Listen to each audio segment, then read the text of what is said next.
গৃহবধূর রহস্য মৃত্যু, সব অভিযোগ অস্বীকার শ্বশুরবাড়ির, দাবি নিরপেক্ষ তদন্তের। সোনাইয়ের রাঙ্গিরঘাটে গৃহবধূ খাদিজা বেগমের রহস্য মৃত্যুর ঘটনায় নতুন মোড়। গত ২৮ জুন জলাশয় থেকে তার মরদেহ উদ্ধারের পর বাপের বাড়ির তরফে শ্বশুরবাড়ির বিরুদ্ধে যৌতুক নির্যাতনের অভিযোগ তোলা হয়। বুধবার সাংবাদিক সম্মেলন করে সেই অভিযোগকে সম্পূর্ণ ভিত্তিহীন ও বানোয়াট বলে দাবি করেছেন মৃতার শ্বশুরবাড়ির লোকজন। তারা জানান, ঘটনার সময় খাদিজা বাপের বাড়িতেই ছিলেন এবং তার স্বামী কর্মসূত্রে বাইরে। ঘটনার সুষ্ঠু ও নিরপেক্ষ তদন্তের দাবি জানিয়েছেন তারা, যাতে প্রকৃত সত্য উদ্ঘাটিত হয়।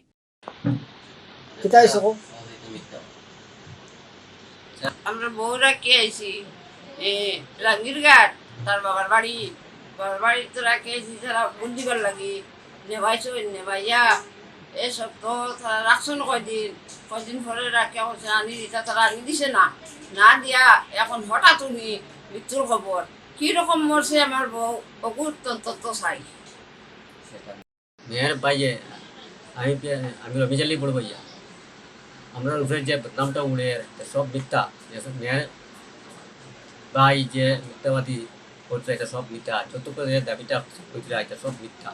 আমরা এই ধরনের মানুষ না, পাড়া প্রতিবেশী আছে, সকলের কাছে জিজ্ঞাসা করতে পারবো আমরা মিথ্যাবাদী মান না, তাই যতটা সব মিথ্যা।